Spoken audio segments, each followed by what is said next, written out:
Иммунологияның келесі тақырыптарының бірі антиген презентациялаушы жасушалар.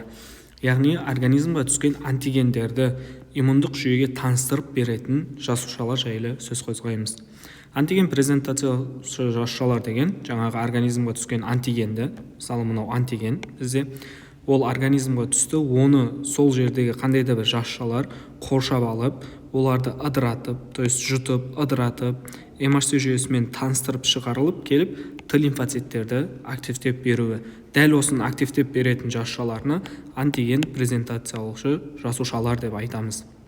Немесе антиген таныстырушы жасушалар. Вот қызметі уже айтылды. Қызметі антигендерді Т лимфоцитке таныстырып беру. Қалай таныстырады? Ол әртүрлі жүйелер арқылы.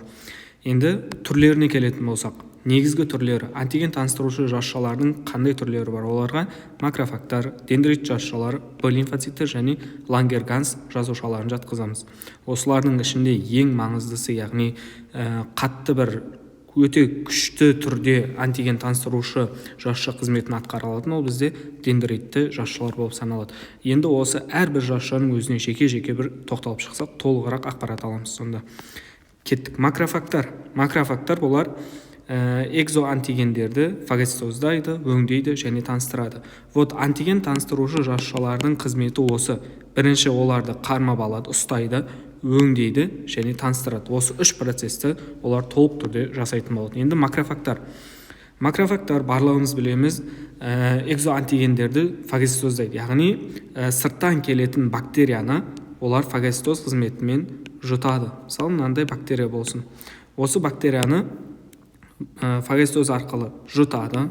Фагоцитоз арқылы келді, жұтылды. Жұтылғаннан кейін бұның ішінде бізде жаңағы протеосомалар болады, протеазалар болады. Сол протеазалар арқылы бұл келген молекулалар майда бөлшектерге дейін ыдырайды.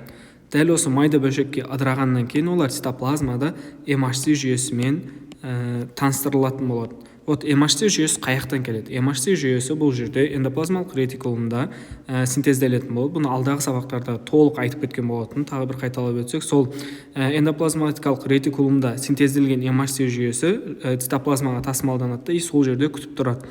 Күтіп тұрғанда осы келген жаңа антигенмен дәл сол эмашси жүйесі бір-бірімен байланысады. Енді байланысу қалай жүреді? Байланысқан кезінде біз айттық, эмашси жүйесінде екі тізбегі болады дедік. Осындай екі тізбегі болады. Бұл бета 1, бета 2, альфа 1, альфа 2. Дәл осындай екі тізбек болады дедік. Эмашси 2 жүйесінде осы бета 1 мен альфа 1-дің арасында гамма деген не болады бізде? Пептид. Осылай екеуін активсіз күйде ұстап тұрады. Мысалы, мынаны алсақ болады. Дәл осы активсіз күйде ұсталып тұрады. Енді антиген келген кезінде дәл осы активсіз жүйе ашылады да, орнына мына жерге бізде келіп антиген толық байланысатын болады. Антиген толық орналасатын болады. Сонда бізде эмашси жүйеміз жаңа гамма тізбегінен айырылғаннан кейін антигенмен байланысады да, оны бізде жасушаның мембранасына тасымалдайды. Вот міне жасуша мембранасына шығарды оны. Өзіне сай келетін антигендерді байланыстырып алып. Бұл шыққан мембранаға шыққан, бұл әрі қарай өзіне Т лимфоциттерді байланыстыратын болады, яғни Т хелперлерді. Енді міне мына схемаға толық қарайтын болсақ, сырттан келген антигенді жұтты, оны өңдеді, то есть майда бөлшектерге бөлді, өңдеді, эмашси жүйесімен таныстырылды. Міне мынау активтенген эмашси жүйесі, то есть эмашси 2. Бұл шықты, міне жасушаның мембранасына шығып байланысу қызметін атқарып жатыр. Кіммен? Т хелперлермен. Міндетті түрде еске сақтайық, эмашси 2 жүйесі тек қана Т хелперлермен жұмыс жасайды. Яғни тек қана Т хелперлерді ғана активтейді олар.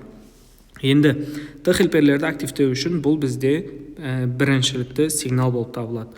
Біз алдағы бірінші сабақтарда айтқанбыз, екі реттік бізде ақпарат берілу керек. Біріншісі беріледі антигенмен, екіншісі беріледі өзара жаңағы рецепторлар арқылы. Бұл бізде екіншілікті сигнал болады. Егер екіншілікті сигнал келмесе, тек біріншілікті сигналмен тоқтап қалса, онда активтеніп тұрған біздегі Т хелперлеріміз, олар просто так апоптозға ұшырап кетеді и жойылып кетеді. Әрі қарай иммундық серпіліс туындамайды.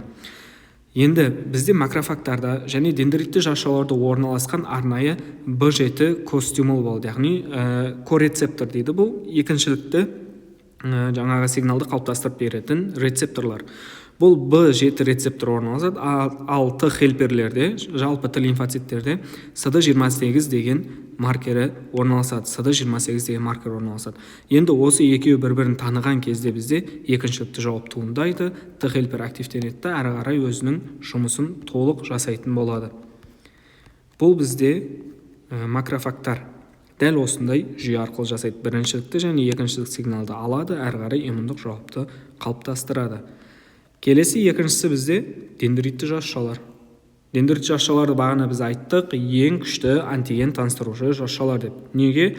Олардың бір ерекшелігі бізде MHC жүйесінің бірде, екіншіде класы осы жерде кездеседі. Жалпы енді дендритті жасушалар дегеніміз қай жерде кездеседі? Адамда ас қорыту жолдарының шырышты қабығында, тыныс алу жолдарының шырышты қабығында, жыныс жолдарының шырышты қабығында, шеткері қанында, барлық лимфоидты мүшелерде және тимуста қарап отырсақ, бүкіл шырышты қабықтарда дендритті жасушалар бар. Неге? Себебі бұл барлық шырышты қабаттар сыртқы ортамен тікелей байланысты. Ас қорыту жолы болсын, тыныс алу жолы болсын, жыныс жолы болсын, бұлар сыртқы ортамен тікелей байланысты.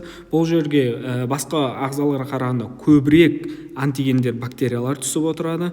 Осыған байланысты осы жерде көбінесе өзгерістер, ішкі өзгерістерде, сыртқы өзгерістерде көп болатындықтан бұл жерде дендритті жасушалар көбірек орналасады. Себебі оны жаңағы бізде иммундық жүйемен байланыстырып, таныстырып, ағзаны қорғау қызметін атқару үшін осындай шырышты қабықтарда көбірек орналасқан болады. Енді механизміне тоқталатын болсақ, айттық бізде бірінші және екіншілікті MHC жүйесі орналасады. Енді бұлар көбінесе макрофагтардан бір ерекшелігі. Бұларда фагоцитоз жоқ. Фагоцитоз арқылы бұлар жүре алмайды. Сондықтан бұлар көбінесе ішкі, яғни жасушаның ішінде өзгерген заттарға қарсы жұмыс жасайды. Мысалы, ісік жасушалары ішкі қандай да бір белоктар өзгерді, оны MHC жүйесімен таныстырылып шығарды, және оны бізде жаңағы Т киллерлеріміз жойып тастап отырады. Ісік жасушалар бізде осылай басылып отырады. Енді ол қалай жүреді? Алдағы видеоларда түсіндіріп кеткем, тағы бір рет толығырақ ақпарат алу үшін мұқият тыңдап аламыз. Ішінде тұрған жаңа түр өзгерген белоктарды бізде жасушаның ішінде орналасқан арнайы протеосомалар оларды майда пептидтерге дейін ыдыратады. Енді бұл протеосомалардың бір қасиеті, егер бұлар өте көп ыдыратып кетсе, қарқынды жұмыс жасайтын болса, онда аутоиммунды ауруларға алып келуі мүмкін. Неге? Жасушаның өзінің ішінде тұрған белоктарында алаты ыдыратып тастайды майда пептидтерге, ол MHC жүйесімен танылады, оған қарсы иммундық жауапты туындатады. Дәл солай бізде аутоиммунды аурулар туындауы мүмкін. Келесі осы ұзын бір белок келді, оны протеосома ыдыратты майда пептидтерге. Тап транспортер арқылы ол бізде эндоплазмалық ретикулумға тасымалданды және MHC жүйесімен байланысты Golgiдің везикулярлы аппараты арқылы ол бізде жасушаның мембранасына шығып орналасады. Дәл осы жерге шыққаннан кейін ол мынау Т жасушалы рецептор арқылы келіп бізде оған жаңағы киллерлеріміз байланысады. То есть CD8 маркерындағы Т лимфоциттер келіп байланысады. Дәл осы жүйе арқылы бұл жұмыс жасайды. Бұл MHC1 жүйесі арқылы. Енді мына бір схемаға толық қарайтын болсақ, антиген келді, дендрит жасуша MHC1 мен де 2 мен де таныстырылып отыр. Значит, MHC1 жүйесі бізде міндетті түрде бұлар Т киллерлерді активтейді. Ал MHC2 жүйесі бұл бізде Т хелперлерді активтейді. Т хелпер өз кезегінде Б лимфоцитті активтейді. И баратта ол жаңағы иммунды жасушаларды түзеді, то есть антиденелерді. Ал CD8 бұл киллерлер апоптоз, некроз арқылы антигенді толық жойып ыдыратып отырады. Енді осы MHC1 жүйесімен кішкене тоқталсақ, мынау жасушаның мембранасына шығарылған MHC1 нәруыздары, то есть MHC1 кешені бізде шығарып тұр міне антигендерді. Оны Т байланыс жасуша арқылы CD8 цитотоксикалық лимфоциттер қабылдап алды. Бұл бірінші реттік сигнал. Міндетті түрде екінші реттік сигнал керек. Ол бізде B7 жаңағы костимул мен CD28 екеуі қосылады, сол кезде CD жаңағы 8 активтенеді. Бұл цитотоксикалық Т лимфоциттер. Олар өздерінен интерлейкин 2 және интерферон гамманы бөледі. Бұл бөлу барысында бұлар өздері Т киллерге айналады. Т киллер әрі қарай жаңа айтқан апоптоз, некроз арқылы толық жойып жібере алады. Енді дендритті жасуша екі түрде жұмыс жасай алады дедік. MHC1 мен жұмыс жасауын көрдік. Енді MHC2 мен қалай жұмыс жасайды? Бұл таныстырылу кезінде MHC жүйесімен жаңағы Т жасушалар рецептор арқылы екеуі таныстырылады. Таныстырылғаннан кейін екінші реттік сигнал беріледі. B7 CD28. Бұл берілгеннен кейін түзілген Т хелпер нөлдік деңгейде болады. Т хелпер 0 болады. Бұған бізде арнайы жаңағы бөлінетін қабынулық факторлар әсер ету арқылы оны бізде Т хелпер 1-ге және Т хелпер 2-ге активтейді, то есть түрін өзгертеді. Егер Т хелпер 1-ге активтенсе, онда Т хелпер 2 тежеледі, ал Т хелпер 2-ге активтенсе, Т хелпер 1 бізде тежеледі. Екеуі бірін реттеп отыратын жүйе. Енді бізде Т хелпер 1 активтенетін болса, қайтадан осы дендрит жасушалар арқылы MHC1 жүйесімен танылады, бізде CD8, яғни Т киллерлеріміз активтенеді, әрі қарай комплемент жүйесін қосады, перфорин, грензим деген жасушалар арқылы, то есть белоктар арқылы жасушаны толық жойып жібере алатын қасиетке ие. Бізге керегі ол емес, бізге керегі MHC жүйесінің екінші қызметі. То есть MHC2 мен қалай жұмыс жасайды? Осыған тоқталсақ, Т хелпер бізде 2-ге айналды. Т хелпер 2 бұл өзіндегі жүйе арқылы, яғни Т жасушалы рецептор арқылы өзінде тұрған антигенді бізде Б лимфоциттерге береді. Біріншісі. Екіншісі, Б лимфоциттерде бізде B7 деген костимул жоқ. Сондықтан оларда CD40 костимулы бар, ал оған сәйкес бізде CD40 лиганда бұл Т хелперлерде орналасқан. Осы екеуі қосылу нәтижесінде бізде біріншілікті және екіншілікті ақпаратты береді. Одан бөлек осы Т хелперлер өздерінен лимфокиндер бөлу арқылы Б лимфоциттерді активтейтін нәтижесінде олар плазмалық жасушаларға және жады жасушаларға өзгереді. Плазмалық жасушалар өзінен иммуноглобулиндерді бөліп шығарады. Ол барып жасушаларды, то есть антигенді толық жою қабілетіне ие. Бізде дендритті жүйелер дәл осындай қызмет атқарады. Енді дендритті жасушалар мен макрофагтардың өзара байланысы деген бар. Дендритті жасушалар плюс макрофагтар. Неге? Макрофагтар бізде фагоцитоз қызметін атқаралады. Ал дендритті жасушаларда ондай қызмет жоқ. Бұлар пиноцитоз жүйесі арқылы жұмыс жасайды. То есть майда жасушаларды жұту арқылы. Сонымен қатар дендритті жасушаларда ферменттер өте аз. То есть жасушаның ішіне қорытып ыдырататын ферменттер аз. Ал макрофагтарда бұл ферменттер өте жоғары деңгейде. Бірақ екеуі бір-бірімен байланысты деп отырық. Не үшін? Үшінші бір қасиеті, бұл дендритті жасушаларда жаңағы B7 костимулын өте жоғары түрде түзе алады, экспрессиялайды. Ал бұл стимул түзілетін болса, бұл өзіне бірден Т лимфоциттерді шақыра алады.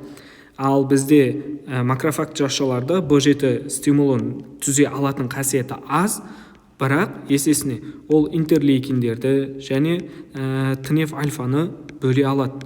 Дәл бұл бөлінген зат келіп дендрит жасушаларға әсер етеді, B7 стимулын арттыра алады. B7 стимул артатын болса, оған Т лимфоциттер тартылады, то есть Т лимфоциттер активтенеді, нәтижесінде иммундық жауап туындайды. Егер сіздерден сабақта немесе экзаменде РК-да сұрақ болатын болса, дендрит жасуша мен макрофагтардың бір-біріне байланысын дәл осылай түсіндіріп беруге болады. Фагоцитозды өте күшті атқарады, ферменттері көп, бөлетін интерлейкиндері дендрит жасушаларды активтеп отырады, дендрит жасушаларды қосып отырады. Соның нәтижесінде B7 костимул артуымен Т лимфоциттер активтенеді деп толық жауап беруге болады. Келесі жүйе бізде Б лимфоциттер. Біз қазір екеуін толық қарастырдық. Макрофагтар мен дендрит жасушаларды. Енді Б лимфоциттер. Б лимфоциттер бұлай қарап тұрсақ, бұлар кәдімгі иммунитет түзетін жасушалар. Бірақ олар қалай жаңағы неге қатысады деген бір сұрақ туындайды. Антиген таныстырушы жасушалар ретінде қалай жұмыс атқарады деген сұрақ туындауы мүмкін. Енді толық жауап беретін болсақ, бізде макрофагтар фагоцитоз арқылы бактерияларды жұтты. Дендритті жасушалар пиноцитоз арқылы бізде жаңағы майда белоктарды жұтып отырды. Ал Б лимфоциттер болса, бұлар нәрөзді антигендерді жұтады және бактериялардың токсиндерін жұтады. То есть өзіне байланыстырып алу арқылы жұмысын толық атқаратын болады. Енді кішкене схемаға тоқталсақ. Мынау бізде Б лимфоцит. Б лимфоциттердің сыртында Б жасушалы рецептор орналасқан. Б жасушалы рецептор. Дәл осы Б жасушалы рецепторды кейде иммуноглобулиндік рецепторлар деп те айтуға болады. Дәл осы рецепторлар өзіне антигенді байланыстырады. Бұл байланысқан антиген жасушаның ішінде жаңағы өңделеді де жасушаның сыртына шығарылады. Дәл осы шығарылу нәтижесінде ол бізде жаңағы Т хелперлермен танылады. Олар өздерінен лимфокиндерді бөледі. Лимфокиндер келіп жаңағы бетті лимфоциттерге, Б лимфоциттерге әсер ету арқылы оларды активтейді. Бірінші сигнал осы антиген берілу, екінші сигнал бағана айтқан CD40 және 40 лиганды арқылы беріледі. Бірақ бұл жүйе бізде қосымша механизм болып табылады. Негізгі жүйелерге жатпайды. Қосымша механизм арқылы жұмыс жасайды. Неліктен? Мысалы, организмға жаңа бактерия түсті. Мынау бізде Б лимфоцит, мынау оның жасушасы, то есть жаңа Т байланыстырушы жасуша рецептор, оған келіп антиген байланысты. Бұл өзінен бағанаға айтқан CD40 лигандасы арқылы байланысуы өте кеш түрде орындалады. Бұл өзіне байланыстырып, жаңа антигенді байланыстырып жүре береді. Ол осы келіп Т хелперге таныстырмағанша, ол ешқандай бір активті күйде болмайды. Екеуі таныстырылғаннан кейін, осы екі реттік сигналды бергеннен кейін, Т хелпер өзінен бөлген лимфокиндері арқылы Б лимфоцит қайтадан екінші реттік сигналды өзі алып активтеніп, әрі қарай жаңағы қызметін атқарады. То есть қызметі дегенде ол бөлінеді екі жүйеге. Біріншісі жады жасушалары, екіншісі иммуноглобулинді бөлетін плазмоциттерге айналады. Осылай бізде екі жүйе толық жұмыс жасайды. Б лимфоциттер. Келесі соңғысы бізде Лангерганс жасушалары. Бастапқыда айтып кеттік Лангерганс жасушалары дегенді. Енді толық тоқталатын болсақ, Лангерганс жасушалары бұлар теріде орналасқан, теріде өте көп түрде орналасқан дендритті жасушаларының туындысы. Бұлар бізде бір ерекше қасиетке ие. Мысалы, мына жерде терінің бетке қабаты көрсетілген. Бетке қабаты. Осы жерде антигеннің терідегі Лангерганс жасушаларды сіңіруі. То есть мына жерге бізде тері зақымдалды, антиген кірді, и оны бізде дендрит жасушалар бүйтіп байланыстырып алады. Және осы жерде иммунды жүйен бастауы керек болған, бірақ бұларда бағанаға айтқан B7 костюмолы жоқ. Сондықтан бұл теріні тастайды да бірден жақында тұрған жаңа лимфа түйініне қарай жылжып бастайды, яғни лимфа жүйесіне енеді. Ал бұл лимфа жүйесінде лимфоциттер бар, және осы B7 костюмолын осы лимфаға келген кезде олар өзінен қатты бөле бастайды. Нәтижесінде дендрит жасуша өзіне жаңағы Т лимфоциттерді байланыстырады, активтейді, и бізде қарасаң иммунды жүйе іске қосылады.